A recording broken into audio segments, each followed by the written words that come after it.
আমাদের ছেলেমেয়েরা ধীরে ধীরে মাদক আসক্ত হয়ে পড়েছে। আমার পরিকল্পনার মধ্যে রয়েছে, প্রিন্সিপাল স্যার আসেন, আমার পাশে রয়েছেন একজন অধ্যক্ষ, সরকারি কলেজের অধ্যক্ষ ছিলেন, রিটায়ার্ড করেছে, তিনি মহিলা কলেজের প্রিন্সিপাল ছিলেন, আমাদের সহকর্মী। তিনি জানেন কি করে শিক্ষার উন্নয়ন করতে হয়।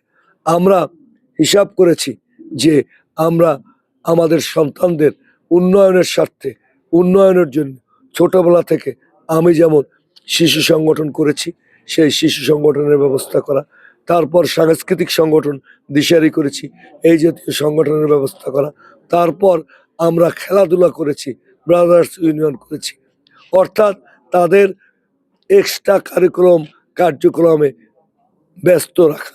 আইডেল ব্রেন ডেভিল ওয়ার্কশপ, অর্থাৎ অলসময় মস্তিষ্ক শয়তানের কারখানা। সেই কারখানা থেকে আমাদের সন্তানদের যদি মুক্ত রাখতে পারি, তাহলেই তারা মাদক মুক্ত থাকবে আর লেখাপড়ায় তারা ফিরে আসবে।